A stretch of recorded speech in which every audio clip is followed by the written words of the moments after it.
kwa majoe. Ndio maana Mungu amenituma hapa kivule nikufundishe umtumjue Mungu, uijue dhambi uikimbie, nijue dhambi niikimbie. Ni 55:6 anasema mtafuteni Bwana maadamu anapatikana. Oh, haleluya, Amen.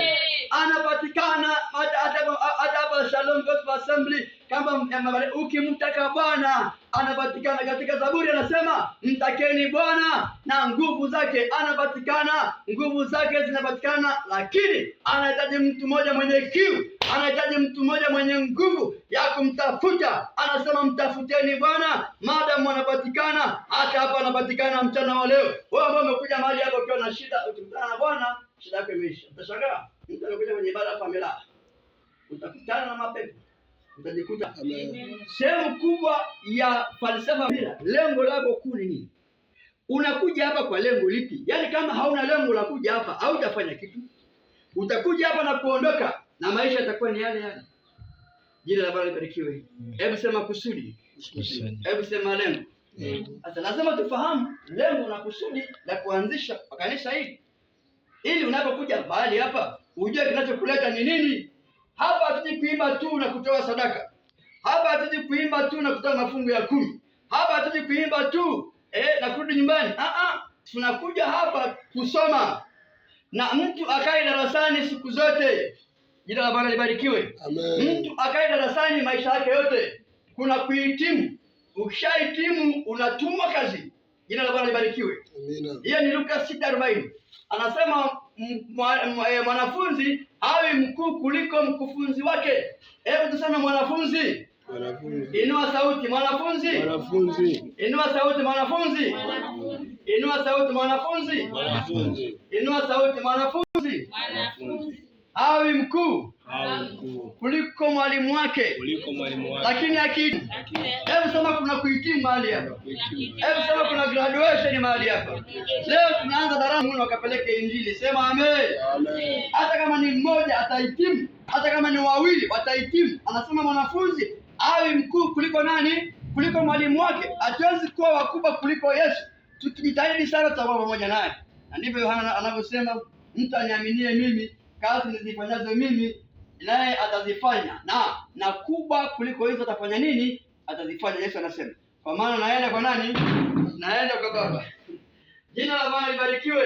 Amen. Kwa hiyo tunapozungumzia falsafa ya huduma kufanya wanafunzi, ni msumari unaounganisha tela na trekta. Trekta ni kanisa, tela ni dunia. Je, kanisa linauvuta dunia kwa Yesu au tela linavuta trekta lirudi nyuma?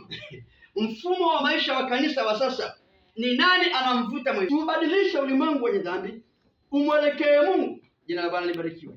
Na ndio maana tuko mahali hapa, tulete ushawishi kwa ulimwengu ulioanguka. Tufanye ibada zinazomtukuza Mungu, tuvae mavazi yanayomtukuza Mungu, tuishi maisha ambayo ile sawasawa na Mathayo 5:16 anasema watu wayaone matendo yenu mema, alafu Mungu ameona pokee nini?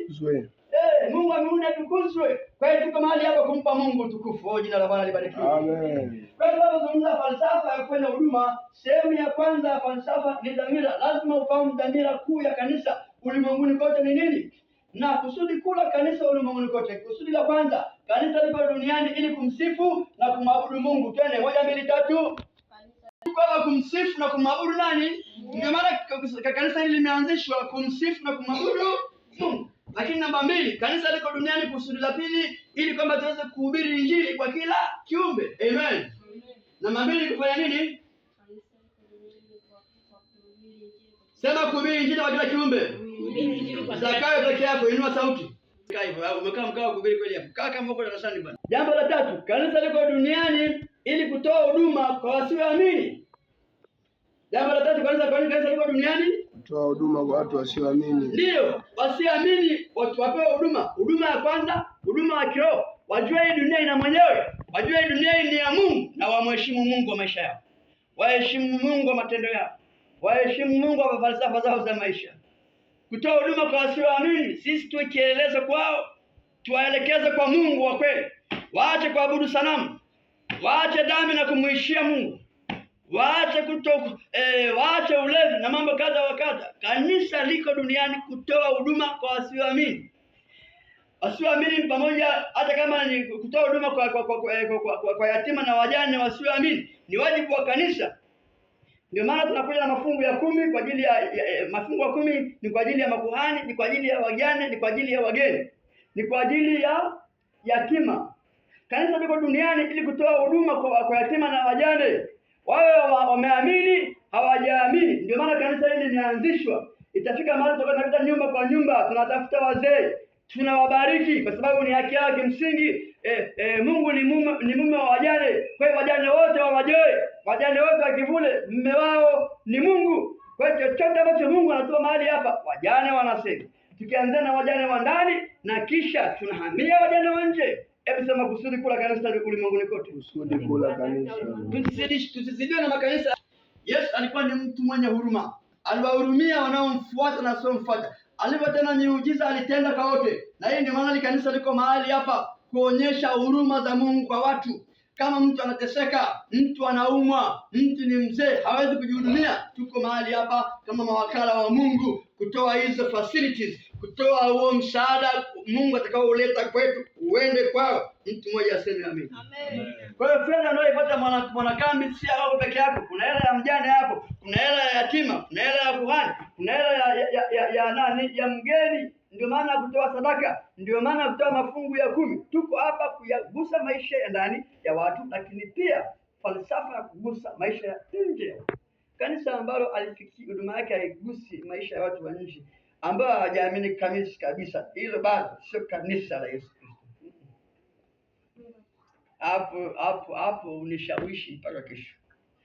Kwenye mikutano ya Yesu fuatilia, watu walikula mikate. Sio wote walikuwa wanafunzi wa Yesu. Walikula mikate, hata watu wale ambao hawamjui kabisa Yesu, na wengi walikuwa wanamfuata kwa sababu ya mikate ile. Ilikuwa ndio mfumo wake wa huduma. Sasa kanisa liko mahali hapa, lazima mji huu ifike mahali tunakwenda serikalini, tunaangalia mahitaji ya watu wa mtaa, tunawasaidia kama mawakili wa siri za Mungu ambaye Mungu ametutuma mahali hapa. Haleluya. Pia mji umeharibika, kama kanisa tunakwenda tunatoa misaada kule. Ndio maana kanisa limeanzishwa hapa. Jina la Bwana libarikiwe. Kwa hiyo kanisa liko duniani kwanza ili kumsifu na kumwabudu Mungu, lakini ukiwepo yatima na wajane, wao wameamini hawajaamini, kanisa linahusika kwa hudumia. Usema amina. Amen. Na hii ndio kitu ambacho kimemtambulisha sana Baba Elias Azari Makaluka. Ana kituo cha yatima na kituo cha yatima kimemtambulisha mpaka serikali inamfahamu, na sisi kituo chetu kinakuja. Mtu mmoja aseme amina. Amen. Lakini ndio moyo wa Shalom, kukutana na mahitaji ya wenye shida. Ndio maana tumekuja mahali hapa. Kuna mtu mmoja mwenye shida hapa Majoe, kuna mzee mmoja ambaye atembelewa hapa Majoe. Tunashauku kama nini ya kufika kwake. Amen. Kwa hiyo unakuja na sadaka nzuri zikitosheleza, tunawapelekea na wazee mkate wetu wa kale. Ndio maana kanisa limeanzishwa hapa. Wachaniko wamekula, acha na mama Joe waje wale mkate wako siku moja. Jina la Bwana libarikiwe. Kwa hiyo na kanisa liko namba 5, kanisa liko ulimwenguni ili kudumu katika fundisho la mitume. Bwana Yesu asifiwe. Tuko hapa ili kudumu katika fundisho la mitume. Matendo ya Mitume 2:42 anasema nao walikuwa wakidumu katika fundisho la mitume. Walikuwa wakidumu katika kuomba, kusali, wakimega mkate nini?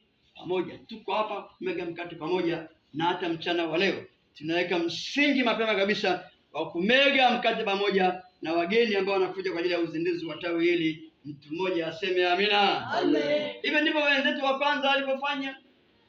Walikula pamoja, walimega mkate pamoja. Jina la Bwana libarikiwe.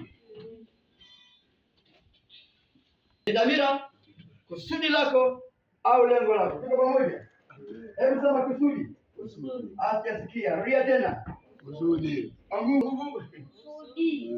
Falsafa hiyo, kuna dhamira au lengo au kusudi. Lakini jambo la pili la kwenye falsafa ni maono. Falsafa ya kweli ulimwenguni kote ina macho. Tunapozungumza maono, tunazungumzia macho. Direction. Direction. Tumetoka wapi? Tuko wapi? Na tunaenda wapi? Amen. Mimi najua nilikotoka kama Sakana na huduma yangu, lakini ndani ya Shalom tuko kwenye maono makubwa ya mavuno mengi bora na yanayodumu. Ni maono ya Baba Askofu Mkuu ambaye ndani yake sasa ameweka kauli mbiu ya kufungua matawi zaidi ya 100. Hebu sema matawi zaidi ya 100. Matawi zaidi ya 100. Inua sauti, kufungua matawi zaidi ya 100. Matawi zaidi ya 100. Ndani ya miaka 10. Tunataka tufungue makanisa. Tufungue makanisa. Tunataka tufungue makanisa zaidi ya 100. Sema za kwa pekee yako. Tunataka tufungue makanisa